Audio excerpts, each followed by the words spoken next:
sababtoo ah qofka rag ah ma laga maro alkumtiisa xaqiisa kulaha noocay aan kuriyoon jiri waay marka gabadhan السلام عليكم ورحمة الله وبركاته ولكن عبد السلام علي حاشي قفت halka ka salaamay Cabdi Xamiid Muumin walaalkay waa maqlay ajalada video waa fiirsaday runtii aadan ugu xumaa sababtoo ah qofka rag ah ma laga maro alkumtiisa xaqiisa kulaha noocay aan kuriyoon jiri waay marka gabadhan wiilkayga oo ii keen waxay ugu soo sheekaysay iidan afkeeda ii sheegtay inaan la qabin oo caruurna aysan lahayn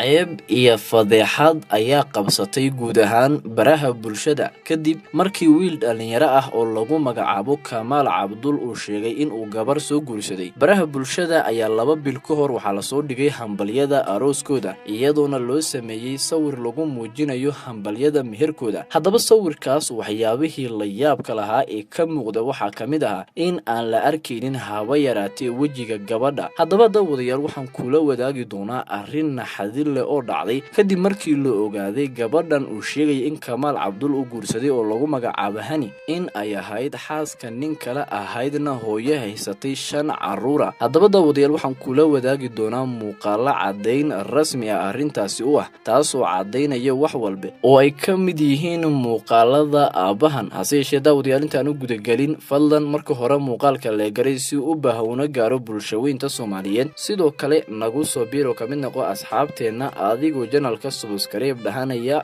ganbeelkan u furanaya yaal dhacdadan runtii waa mid argagax naxdin iyo sidoo kale walwal maadaama wiilkan dhalinyarada ah ee lagu magacaabo Kamaal Cabdul oo runtii ku dhacay dabin halis ah haddaba dabinkan iyo shirqoolkan waxa soo maleegtay gabadhan oo sida fake ah ama sida sharci darrada ah uu ku guursaday taasoo u maleegtay isagoo aan wax ogaala u haynin in hore uu qabay haddaba intaan ila wadaagin muuqaalka aabaha iyo codadkii laga duubay waxaan kula wadaagayaa bal marka hore sida ay sheekadani ku soo bilaabatay haddaba gabadhan lagu magacaabo Hani waxay ahayd hooyo lagu guursaday magaalada Muqdisho 5 caruur ay haysatay ninkeedii ayaa ka soo sagootiyay airportka Muqdisho waxa ayna gabadhani gashay cariga iyo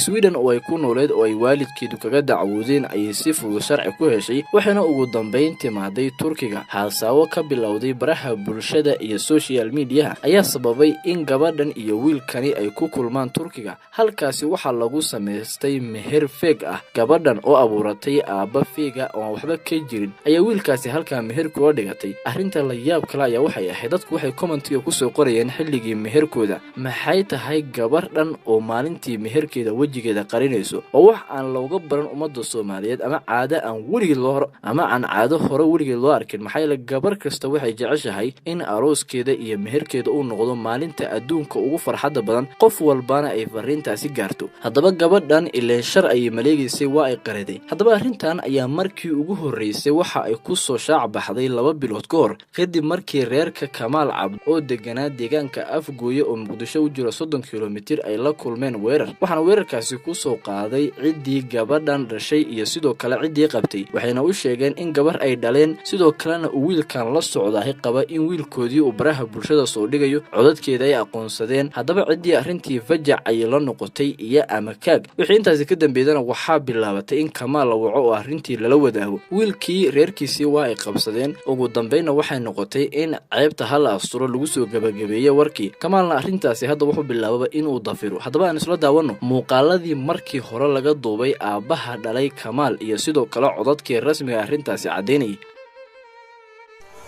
السلام عليكم ورحمة الله وبركاته ولكن عبد السلام علي حاشي قفت halka ka salaamay Cabdi Xamiid Muumin walaalkay waa maqlay ajalada video waa fiirsaday runtii aadan ugu xumahay gabadhi Hani adiga qabtidaad ii sheegtay oo naag la qabay ay tahay oo caruurna ay ku hayso 5 Allah barakeeyo ma sha Allah marka gabadhan wiilkayga oo ii keen waxay ugu soo sheekaysay iidan afkeeda ii sheegtay inaan la qabin oo caruurna aysan lahayn marka oday aabahaada markii la yirin ninka inuu yimid aabaheeda matala aabaheedna yirin aabaheeda ma ha tiri marka arrintiina waa haddaan maqlay maanta sharaal ay soo gaartay iyo sidaadaba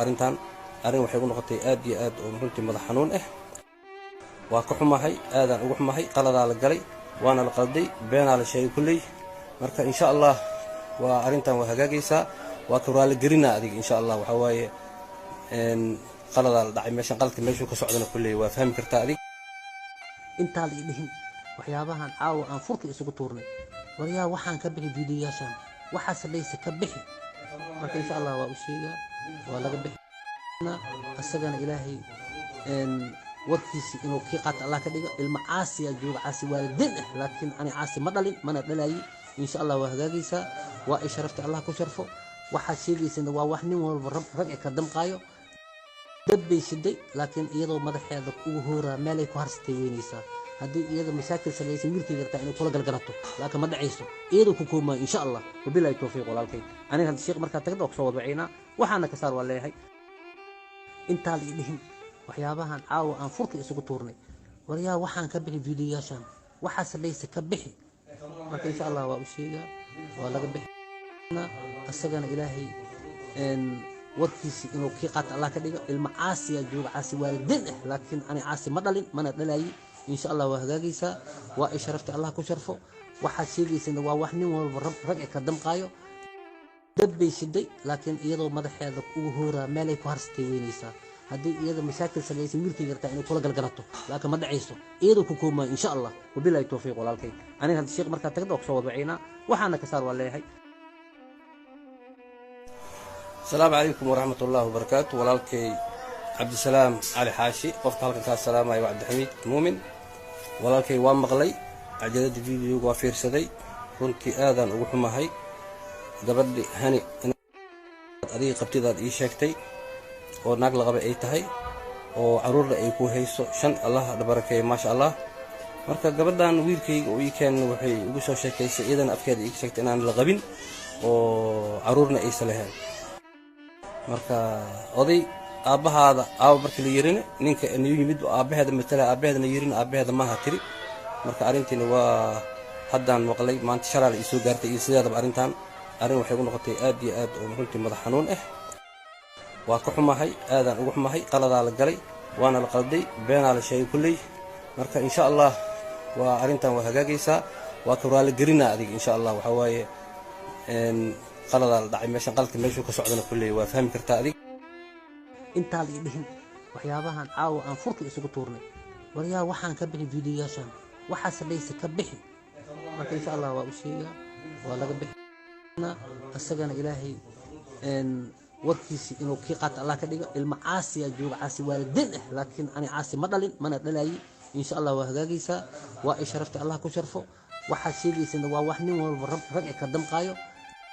dad bay shiday laakiin iyadoo madaxeeda ugu hooraa meelay ku harsatay weynaysaa haddii iyada mashaakil samaysan wiilkayga rabtaa inay kula galgalato laakiin ma dhacayso iyadoo ku koomaa insha allah wabilaahi towfiiq walaalkay aniga hadda sheekh markaa tagda oo kusoo wadwacaynaa waxaana ka saar waa leeyahay intaa la dhihin waxyaabahan caawa aan furka isugu tuurnay waryaa waxaan ka bixi fiidiyoyaashan waxaase laysa ka bixi marka insha allah waa u sheegaa waa laga bixina asagana ilaahay warkiisi inuu kii qaata allah ka dhigo ilma caasiya jooga caasi waalidin ah laakiin ani caasi ma dhalin mana dhalayi insha allah waa hagaagaysaa waa ay sharafta allah ku sharfo waxaad sheegaysana waa wax nin walba rag ka damqaayo dad bay shiday laakiin iyadoo madaxeeda ugu hooraa meelay ku harsatay weynaysaa haddii iyada mashaakil samaysan wiilkayga rabtaa inay kula galgalato laakiin ma dhacayso iyadoo ku koomaa insha allah wabilaahi towfiiq walaalkay aniga hadda sheekh markaa tagda oo kusoo wadwacaynaa waxaana ka saar waa leeyahay haddaba isku soo wada duub runtii arrintan Kamaal Cabdul ku dhacday waa runtii wax musiibo ah waana wax qof kasta ku dhici kara waxaan leeyahay ragga caanka hadda kadib bal arrintan oo kale ha laga taxadaro si aysan kugu dhicin haddaba daawadayaal warbixintii aan ka diyaariyay halkan ayaan ku soo gabagabeynayaa inta aan